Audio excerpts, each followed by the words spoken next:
নাই ৰাইজে আমাৰ লগত আছে যিবিলাক কাম BPF-এ কৰা নাছিলে আমি কৰিছোঁ শান্তি প্ৰতিষ্ঠা হ'ল সবে নিৰাপত্তা পালে সমাজ বিভাজন কৰা ৰাজনীতিটো আমি ইয়াৰ পৰা আউট কৰি দিলোঁ মদ ভাং জুৱা মাৰামাৰি দাদাগিৰিবিলাক আউট কৰি দিলোঁ গতিকে সমাজখন বহুত ভাল হৈ উঠিছে সেইটোৱে ৰাজনীতি আৰু ইয়াতকৈ আৰু বেলেগ ৰাজনীতি কাকবা লাগে যদি মই নাজানো আপুনি 3000 কোটি টকাৰ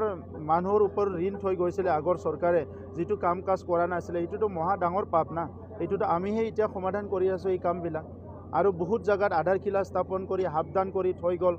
একো কাম নকৰিলে দলংটো আধা কৰি থৈ গ'ল তাত কোনোবা মানে পৰি মানুহ মৰিব লগা হৈছে এইবিলাকতো পাপেই হয় না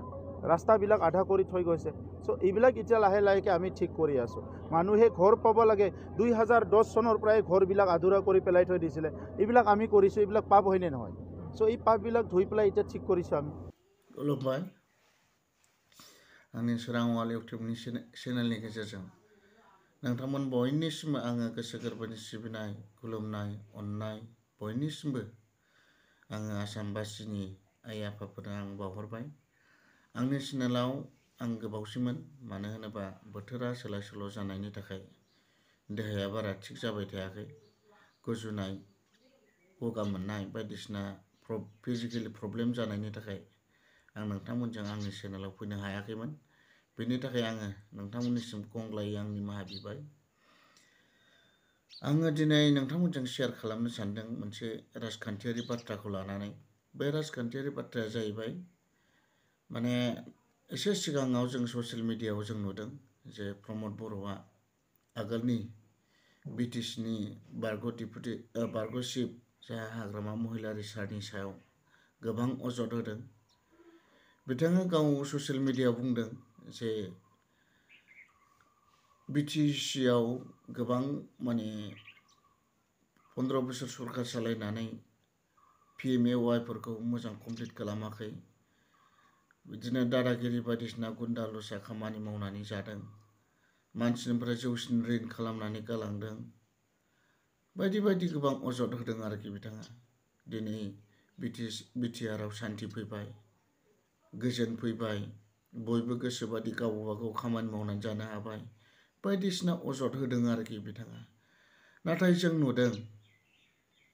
बै समाव हाग्रामा महिलारिया सरकार सालायबाय थानाय समाव 15 बोसोर सरकार सालायबाय थानाय समाव बे समाव माने NDFBआबो दङमोन आरो गोबां गुबुन गुबुन जातिफोरनि सायाव बिदिनो थाखा दाबिनाय गुबुन गुबुन जातिफोरनि सायाव बिदिनो माने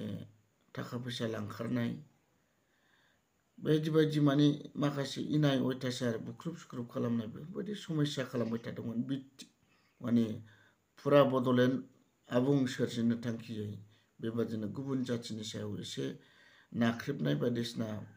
आखल खालामबाय थादोंमोन आरो दुलाराय बर' फरायसा आफादा मालाबानो राजा लामायाव होबथानानै राजा लामानि गारि मटर होबथानाय रेल होबथानाय दिल्लीयाव धरना होनाय गुवाहाटीयाव धरना होनाय बायदि बायदि माने समस्या खालामनानै होबाय थादोंमोन बे समाव जेंना जेंगोना गुबुन हारिजों आरो सिंगेल बड'लेण्ड दाबिग्राफोरजों माने क्लेश जाबाय थादोंमोन हेंथा हेंथि दावराव दावसि बायदिसिना गोसोआरि माने दुखु मोनलायनाय मोनसे परिबेस फैदोंमोन बे समाव गोजोनै माने माबायाबो हाग्रामा महिलारि सार आरो जोंहा खाम्फा बरगयारी सार जि BTCखौ गोजोनै सरकार सालायबाय थादोंमोन बिथांमोना माने गोसोखौ माबाखौ माने जेबो बुंनो हायै मोनसे परिबेस जादोंमोन बेनि थाखाय माने गोजोना बे समाव सरकार सालायबाय थादोंबाबो कन्ट्रल खालामनो हाया जादोंमोन मारै कन्ट्रल खालामनो हाया होनोबा जोंनि बर' मानसियानो BTCखौ बावैसो समावनो मोनदोंब्लाबो बिथांमोनहा माने माबा खालामनो हायाखैमोन गावनि बर' मानसि बड'लेण्ड दाबिनायनि थाखाय आरो बिदिनो NDFBफोरनि आखलफोर हाथियार लानानै सोमावसारनायनि थाखाय बिथांमोनहा जेबो बुंनो हायै मोनसे सम जादोंमोन बेनिखायनो माने बेनि थाखायनो बै परिबेसफोरा जानानै थांबाय दा बिथांमोना दिनै बड'लेण्ड दाबिग्राफ्रानो दिनै बिटिआर सुक्ति खालामनानै लानानै फैबाय दिनै बड'लेण्ड दाबिग्राफोर गैला नालाय एनडिएफबिफोरखौबो बिथांमोना गावसोरजों लाफानानै सुक्ति खालामनानै होहोबाय दा आन्दलन खालामग्रा सोर दंबावो जेबो माने सोमावसारग्रा जेबो माने संगठन गैला दिनै बेनिखायनोथ' सान्ति प्रतिष्ठाया दिनै फैबायखौनो बुंनांगोन नाथाय सान्तिनि मुङाव दिनै साबेसे मानसिया सान्ति मोन्दों बेखौ सोंनांगौ एनडिएफबिफोरनाव सोङै बिथांमोना सान्ति मोन्दों नामा सोरबा दखानदारफोरनाव सोङै बिथांमोना बेसेबां बायलाय फानलाय खालामनो हायो बेसेबां न'खर खुंनायाव बेसेबां समस्या जादों बिदिनो गोबां माने दिनै सान्ति फैबायनि खोथाखौ बुंबाय थादों बिथांमोना सान्तियाथ' फैबाय बेरायनो हायो नाथाय दिनै गुबुन हारिया लोब लोब जोंनि बिटिसिआव फैनानै बायदिसिना नासयफैनायखौ जों नुबाय थादों दिनै कन्ट्राक्टर गोबां माबायाव माने मुस्लिमफोर दिनै खामानि मावफैबाय थानायखौ नुदों दा आं बेखिनिखौनो नोंथांमोननो बुंबाय आरो जोंहा नेक्स्ट मोनसे माबा दंबावो बिथाङा बुंबाबो खामानि नङा जोङो दा एसे उनाव जोंहा बारग' डिपुटि चिफ मानबोधो खाम्फा बरगयारी सारनि बुंनायखौ आङो नोंथांमोननो फकासाव लाबोनो नागिरदों नोंथांमोना नायलांनाय बिटिआर एकर्डनि इन्टेनसना जाहैबाय बिटिसिनि होखानाय पावार एन्ड फांसनखौ दुर्बल खालामनाय बिटिसिखौ रिभिजिट खालामनाय रिभिजिटनि मिनिङा बेनो जे बेखौ बोरै धंस खालामनो बिथांमोनहा दिनै बुंबाय थादों जे कमप्लिट सान्ति फैबाय मानसिफ्रा हरनि 2टा 4टायावबो जेरै मेरै गिदिंनो हानाय जाबाय जोबोद मोजां जोंथ' बेखौ ना होनाखै बयबो बिटिसि बासिया बयबो खुसि आरो खिन्थु बिथांमोनहा बुंदों जे बिटिसि सालायनाय समाव बिपिएफनि दिनावहाय जोबोद गन्डगलमोन दावराव दावसिमोन जाति हिंसा उमुक थुमुक दंमोन दा जोङो बिपिएफनि नेता हाग्रामा महिलारी खाम्फा बरगयारी चन्दन ब्रह्म इमानुएल मुसाहारि बिश्वजित दैमारी गासिबो जोङो बिटिसि एकर्ड खालामग्रा मानसि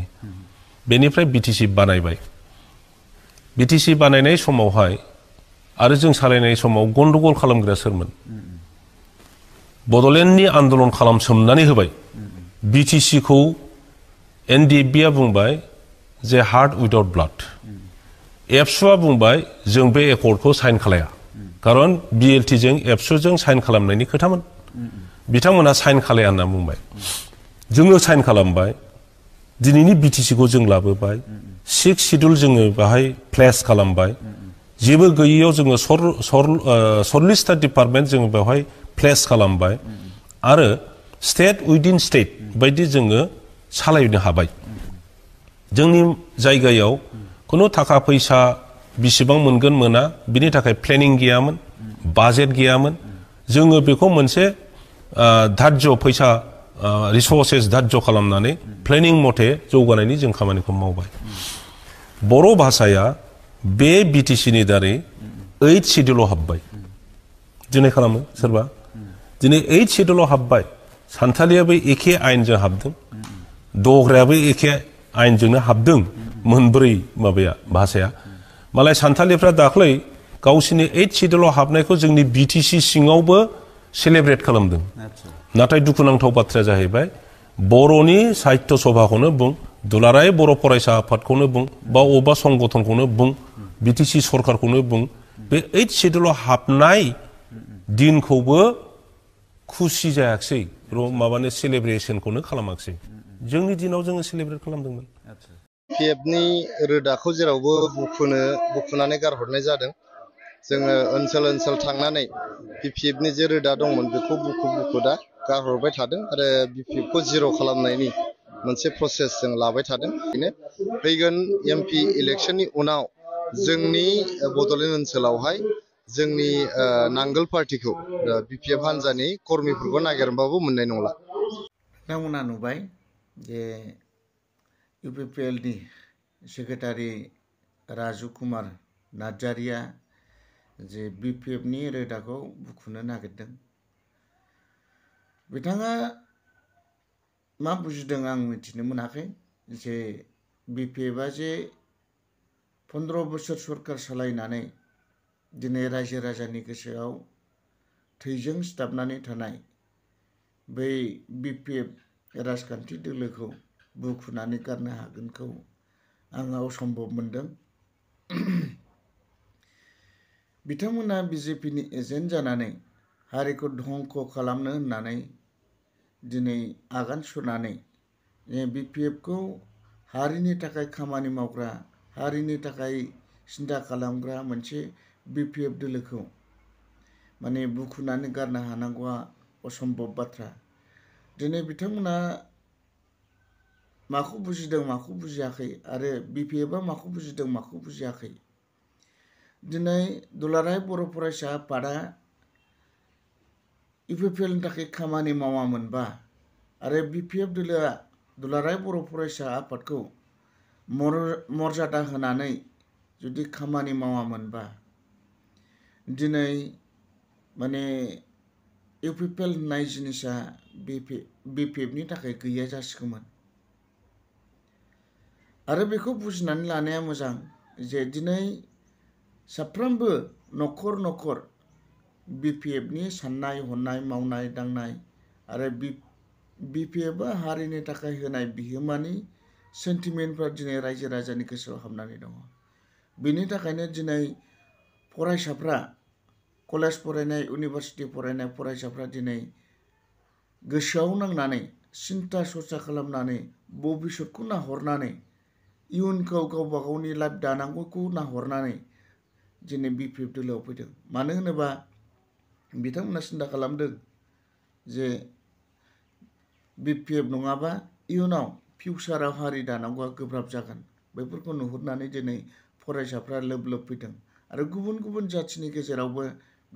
दिनै BPFखौ माने देरहाहोनो थाखाय जानजि खाफ्रानानै आवगायबोनायखौ जों नुदों। नोंथांमोना नायलांबाय था नै नैबे बिथांमोना बेंगलिनिफ्राय दिनै BPFखौ माबानो होदों। दिनै बिसोर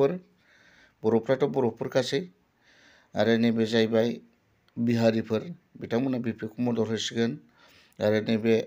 बर'नि आइ मावफोर नैबे जाहैबाय असमिया BTC बासि नैबे जाहैबाय बर' बिमा संसार नैबे जाबाय माबा